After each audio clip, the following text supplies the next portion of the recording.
Et bienvenue à toutes et à tous sur Tous en Selle, votre podcast vélo préféré. Alors cette fois-ci, on a la voix cassée, mais ça va pas nous empêcher de kiffer et de parler vélo. Une belle actualité au programme.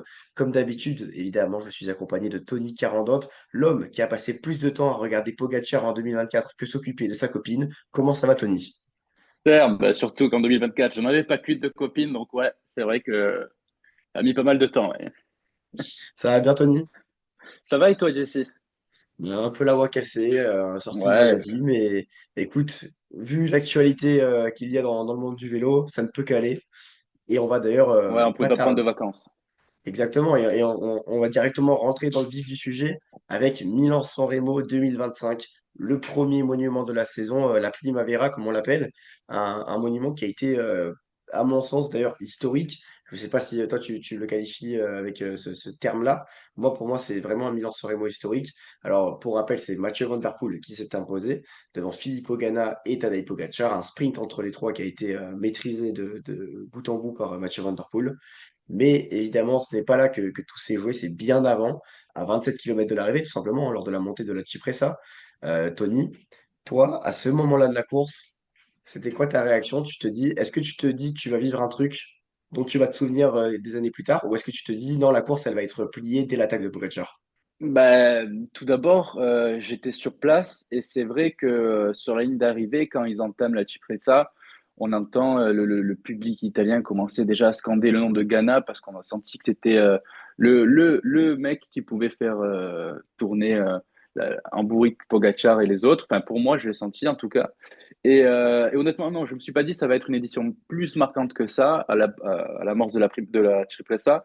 Parce que tout simplement, c'est un schéma classique. Voilà, quand on entre dans la Cipressa, c'est l'avant-dernière difficulté de la course. On est à 27 km de l'arrivée. C'est normal que la course soit durcie assez vite, d'ailleurs, à ce moment-là. Donc, honnêtement, je ne me suis pas dit que ça allait être différent des années précédentes. Mais c'est vrai que le rythme qu'ils ont instauré dans cette montée a été juste infernal, quoi. C'est là où on a commencé à entendre les supporters italiens scander le nom de Ghana quand il a réussi à suivre l'attaque de Pogacar. Enfin, c'était juste exceptionnel après le déroulé de la montée en tout cas. Mais le début, le pied, honnêtement, c'est totalement classique, totalement random de chaque année en tout cas. Évidemment, et donc d'ailleurs, en parlant de ça, ils étaient un énorme groupe, un vrai peloton au début de la Cipressa. Narvaez commençait à rouler. À savoir que le record à ce moment-là de la montée n'était pas tenu par les coureurs récents, était tenu, il date des années 1990. Par contre, le deuxième temps dans cette montée a été fait par le peloton entier en 2024.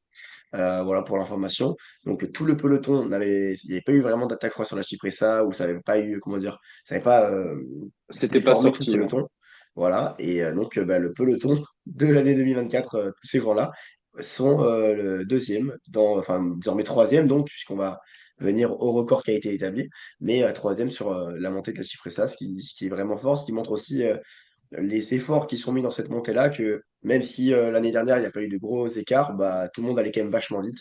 Donc voilà, c'est comme tu dis, une montée où dès le début, ça imprime un gros tempo. Mais ma question était plutôt dans le sens où on pouvait se dire que ça allait péter dans le Poggio ou un peu plus tard. Et finalement, ça a pété, bon, je n'irais pas dire jusqu'au pied, parce que d'abord, il y a le travail des équipiers de Pogacar, mais il a pas attendu, quoi. Dès que Narvaez était au rupteur, Pogacar a envoyé. Et à ce moment-là, Ouais. Tony, donc, il y avait trois hommes dans sa roue. On va évidemment parler de notre Français Romain Grégoire, qui, je Ah pense, a bah, voulu tester une expérience scientifique. Il s'est dit, ça fait quoi de rester dans la roue de Pogacar et Van Der Poel?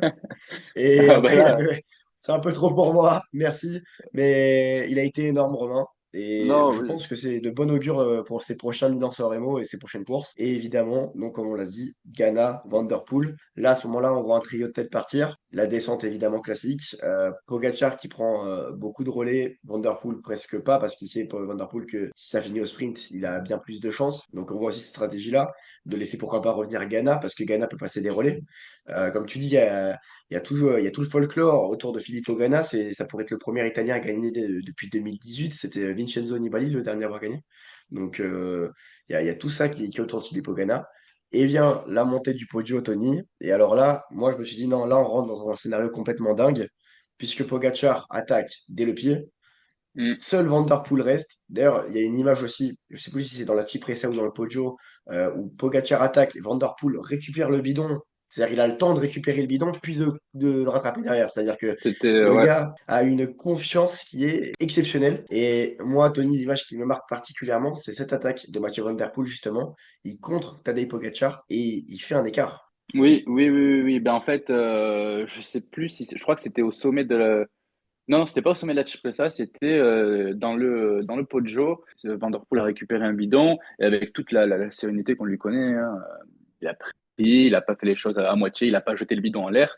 Il a pris, il l'a mis dans son porte-bidon, il allait suivre l'attaque. Mais oui, quand Van der Poel attaque, c'est un mec qui a une giclette juste exceptionnelle. Je ne sais pas s'il a la giclette la plus violente du peloton, mais si c'est pas lui, il n'est pas très loin. Voilà.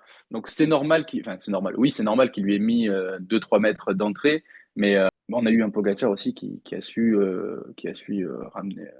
ramener tout le monde sur lui, quoi. Bien que Ghana était un peu aux fraises à ce moment-là, et c'est normal, on lui pardonne honnêtement, surtout quand on connaît la suite de la course. Mais oui, quand Van Der Poel attaque, c'est de suite quelques mètres d'avance. C'est un mec qui a une explosivité énorme, comme un Alaphilippe, c'est comparable. Donc ça me choque pas et c'était une très belle image, oui, heureusement. Et d'ailleurs, en parlant d'Alaphilippe et de son punch à Mathieu Van Der Poel, moi, ça m'a forcément fait penser au Strade Bianche quand les deux se retrouvent sur la montée finale, que Van Der Poel attaque et que Alaphilippe, après en interview, dit Je croyais que j'allais vite. C'est dire à quel Ouais, mais point c'est ça, Mathieu Van mais Der c'est Poel va exactement vite, quoi. ça. Ben, à ce moment-là, dans le jargon, on dit qu'il a mis clignotant, quoi. Enfin, il pouvait rien faire, littéralement. Il a mis Ah, clignotant, il a vu la fusée hollandaise partir, tout simplement. et cette fusée hollandaise, Tony, dans la descente, va se retrouver avec Pogacar et avec Ghana. On vous refait tout le film de la course sur ces 30 derniers kilomètres. Et Ghana, qui certes était distancé, mais n'a pas craqué. Et Ghana, dans la descente, va revenir. Et alors là, le sprint final, Van Der Poel, pour le sprint final, a dit, je savais, il pensait que je voulais un sprint rapide, un sprint court. Et il a un peu anticipé. Il attaque, je crois, à 300 mètres, si je dis pas de bêtises. Ouais, c'est ça. Et ça a surpris tout le monde. Et c'est Filippo Ganna qui vient finir deuxième, l'Italien à domicile, et Pogacar troisième.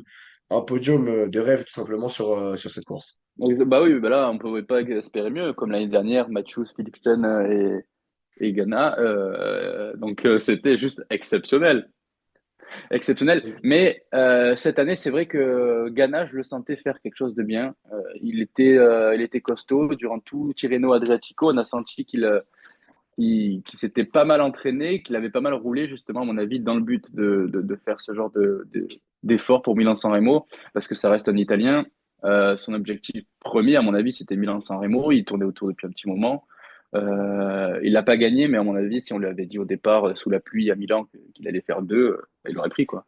Ah, mais complètement. Et en fait, c'est ça qu'on aime dans ces courses-là. C'est comme si là, à Paris-Roubaix, on retrouve les deux mêmes et qu'on a un Français qui fait troisième, ou deuxième, ou même premier, pourquoi pas. Mais c'est de se dire, on a les deux monstres sacrés, et en plus, on a l'Italien à domicile qui est porté par tout son peuple. En plus, Ghana, c'est un gars super en dehors du vélo. Ouais, Tout le monde, enfin, tout le monde l'adore, et même sur les réseaux sociaux, les trois s'apprécient plutôt bien, les trois du podium. Ils se mettent des commentaires, ils repartagent leurs publications. Donc voilà. Et justement, ces trois-là, Tony, ont donc établi le record de montée de la Cipressa exactement. en mettant 24 secondes en moins au record en moins de 9 minutes. Et je sais pas si tu as vu d'ailleurs sur les réseaux sociaux de Pogacar et de Van Der Poel. Pogacar a dit on le fait en moins d'une minute l'année prochaine.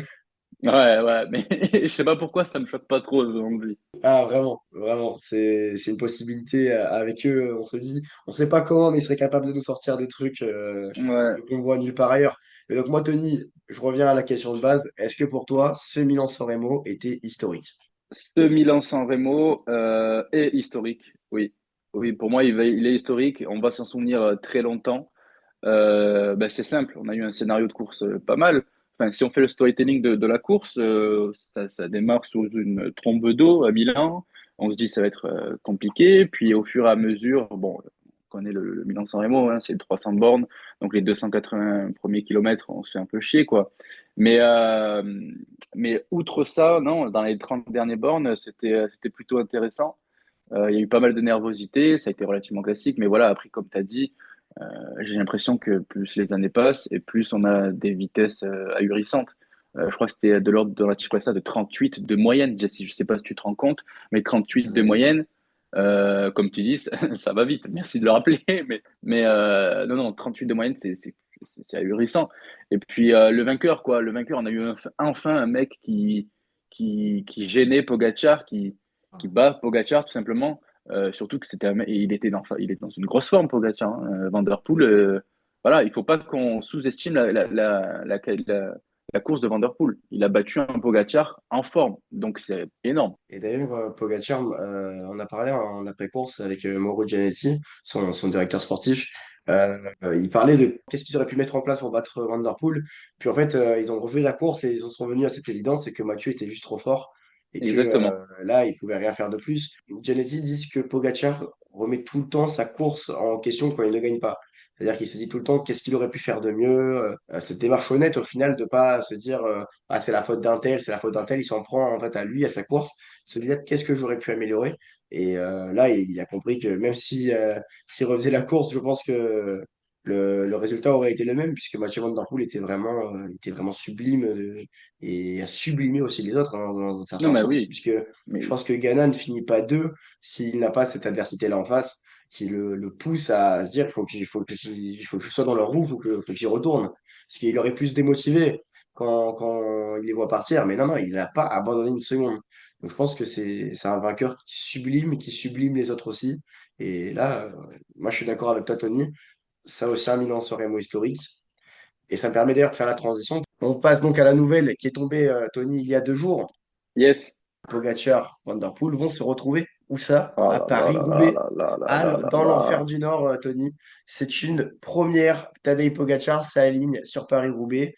Donc là, on va vivre pour le coup, je pense, une édition particulièrement costaud, surtout si le temps fait partie de la course. C'est-à-dire si on a un mauvais temps, j'ai hâte de voir comment Pogacar et ses 65 kilos vont réagir sur des pavés mouillés, humides. Voilà. Alors, je ne me fais pas trop de soucis pour lui, toujours pareil, mais j'ai vraiment hâte de voir cette édition, hâte de voir comment il va courir, tout simplement. Je sais, enfin, ça s'est décidé à la dernière minute, quoi.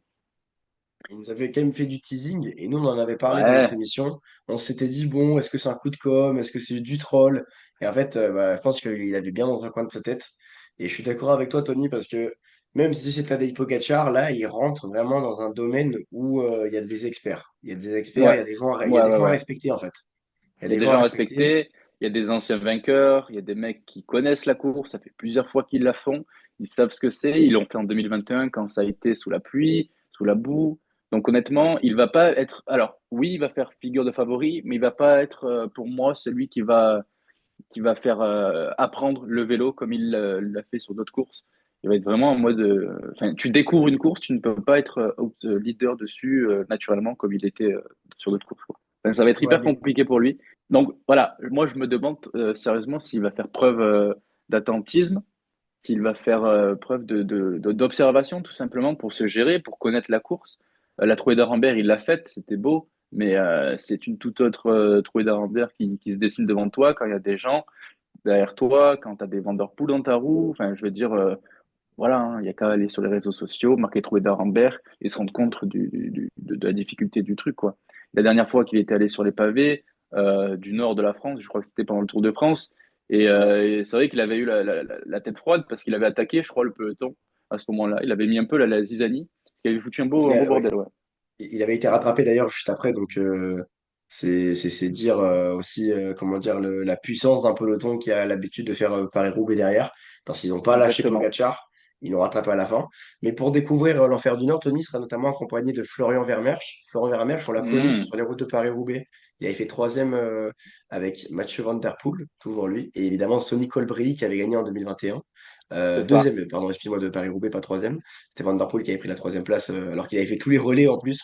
Donc voilà, il sera également accompagné de Nils Politt et Timo Lenz. Donc là, c'est vraiment des personnes qui sont qualifiées, qui sont Qui ont l'habitude de bouffer du vent, du froid, de la voilà. pluie, C'est la fin de Tous en selle. Merci encore une fois de m'avoir accompagné. La avec prochaine plaisir. émission, normalement, Tony sera en live sur la nuit de l'EDJ. Donc rendez-vous désormais dans 2 semaines pour une nouvelle émission. Au revoir tout le monde.